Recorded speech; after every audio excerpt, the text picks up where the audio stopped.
to ta yaya za a yi a ce mace da take karkashin namiji in kan ta aure tana karkashin babanta, in ta aure tana karkashin mijinta, in mijin ya rasu Allah ya sauke ko mijin ya abin nan ya sake ta za ta koma karkashin mijinta abin da babanta. In ma aka yi rashin sa'a ga uwa a cikin gida mijinta ya rasu tana karkashin ƴaƴanta, ita ba za ta zartar da wani abu ba sai da wannan namijin. shi yasa manzon Allah sallallahu alaihi wasallam yake cewa aw man yunashsha'u fil hilya wa huwa fil khisam ghayr mubin, mace ce kuma mace tana da tawaya akan namiji wurare guda uku. Mace rabin namiji ce a wuri uku. Wuri na farko addini,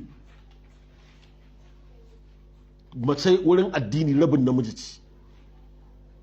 Wuri na biyu hankali, mace wurin namiji rabin hankali gare ta. Wuri na uku shaida, mace a ga namiji rabin shaida, ita rabin namiji ce a wurin shaida. Idan na ce wurin addini shine maza suna da ɗoriya wani abu na addini akan abin da mata ba su da shi. Yanzu mace a wurin addini haka manzo Allah ya ce alaysa min naqisatu aqlin wa dinin, ba kuna da karancin hankali da addini ba. Suna kanan wannan karancin hankalin haka shari'a ta ba da dama idan an je kotu, idan za a zo mata biyu za su ba da shaida a matsayin namiji ɗaya yake. In alkali ce kawo shaida, in ka kawo mace 100 zai ce na ga shaida ɗaya, saura guda 3 in 4 ake so. In mace 1000 ka kawo za a ce na ga shaida ɗaya, saura guda 3. Su kaɗai aka yadda in za su ba da shaida si tim su haɗa kai ɗaya ta rika tuna ma ɗaya. Domin Allah cewa fa in lam yakuna rajulaini sai ce fa rajulun wa imra'atani mimman tardawna min ash-shuhada, ya Allah ce an tadilla ihdahuma fatudhakkira ihdahuma al-ukhra. Su zo gaban alkali suna ba da shaida, wallahi na ga saddawa ne ya shiga cikin gidan nan. Alkali ya ce ya bar takalmin shi waje, ya bar takalmin shi waje, sai dai ce ke kin mance da su ya shiga, to da su ya shiga. Su kadai aka yi da sitim su ba da wannan, amma namiji ba zai faɗi wannan ba. Shine an tadilla ihdahuma fatudhakkira ihdahuma al-ukhra. Wannan shine karancin hankalin. Ane masu uzuri akan wannan. Shi yasa manzon Allah sallallahu alaihi wasallam yake cewa innahunna khuliqna min dhila'in fa inna a'waja shay'in fi dhila'i a'la in dhahabta tuqimuhu kasarta wa inna kasruha talaquha. Yan halicce ta daga awaza, mafi karkatar abu a jikin awaza daga sama. In ka ce sai ka miƙar da awaza karya ta za ka yi, in ka batta kuma za ta gushe ba a karkace. Annabi ce fa in istamta'ta biha fastamta'ta biha wa fiha iwajun ko wa biha iwajun. In zaka ji daɗi da ita ka ji daɗi da ita, karkatar tana tattare da ita ko kuma tana haɗe da karkatar na. Saboda haka nan wannan shine. Sannan wuri na gaba shine maganar shaida. Kun ga maganar shaida na riga na faɗi wannan. Sai maganar addini, sai maganar hankali. To duk wannan Allah ta'ala shi yayi ku, kuma shi ya san yadda kuke, shi ya installing ɗin komi a cikin jikinku.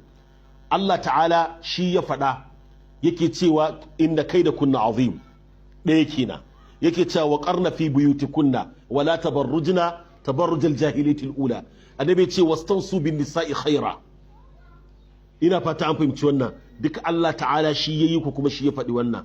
Bature zai yi mota, idan yayi mota a saman injin zai rubuta maka engine oil, a ce misali engine oil total, ko kuma engine oil a sa kaza. Shi zai baka doka.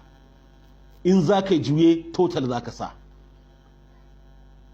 Idan ka sake ka je wurin yi mata juye ka sa wani mai wanda ba shi baturen ya ce ba, to motar za ta lalace, za ta fara samun matsala. An yadda ai wannan duka an aminta. Bature yayo agogo a baya ya rubuta mata water resistant, tana ɗauke ruwa. Suna kanan ka yadda ka aminta a kawo ma ƙara, yaro ya ɗaukan ma agogo ya saka ta cikin butar ruwa, ka yadda ka aminta ka ce ku kyale shi, duk ka yadda da wannan. Ina fata an fahimci wannan. Bature yayi waya daga baya sa mata sealed, ma'ana ba a daga marhinta. in wani ya zo kikiniya zai daga baka yadda ba saboda ka aminta da abin da ya hidi cewa ba a dagawa.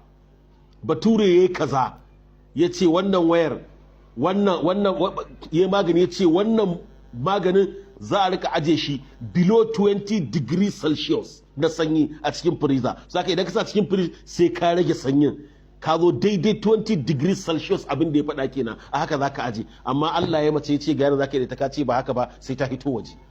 Kai kana ga za ka zanna lafiya ne? Ya kai amfani da waɗancan dokokin amma ba za ka yi amfani da na Allah ba.